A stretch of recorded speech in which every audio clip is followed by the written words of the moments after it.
Bular odam bo'lmaydi. Hayvonlar. Kim? Sen yangi ustozmisan? Aha. Omadingni bersin. Hurmat. Bo'pti, charchaman, ketdim. Voy, qaqqa? Ishga. O'qishchi? O'qish meni va oilamni boqmaydi. Kim yana shu fikrda? Qancha topasan? 15 ming kuniga. Qolganlarchi? Men 20 ming topaman. Kompyuterxonada ishlayman. Men 25 ming topaman. Manikyurchiga yordam beraman. Oramizda eng boyi Mirsagatov. Sen qayerda ishlaysan? Bozorda arava tortaman. Kam 30 ming pulim bor kuniga. Sizlar bu narsalarni faxrlanib gapiryapsizlarmi, bolalar? Nima? Qornimizni to'ydirmaydigan 5 lar bilan faxrlanaylikmi? Balki kelisharmiz.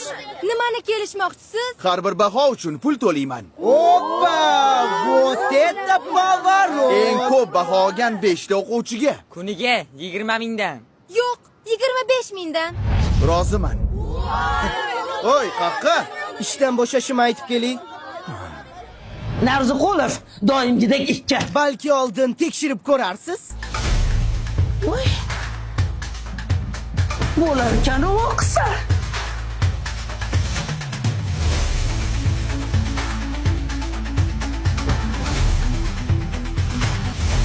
Bizga pul kerak emas. Biz o'qishni tanlaymiz.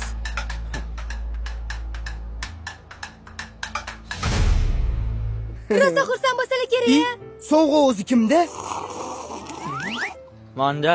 Bo'lla. Ustoz yo'q ekanlar. Assalomu alaykum ustoz. Doston Rustamovich ko'rmadingizmi? Dars tugadi, ketdi. Nega ketadilar? Bugun o'qituvchilar kuni-ku. Men qayerdan bilaman? Nima men uni qorovulimanmi? Ishga ketgandir. Yana qayerdadir ishlaydilarmi? Navoiyxonadami? Boshimni qotirmalaring.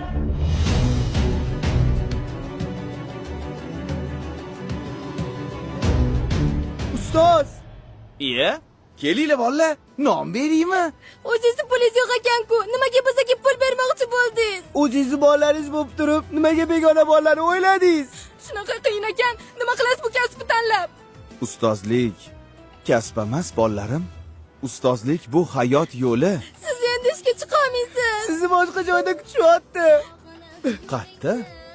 Umrada.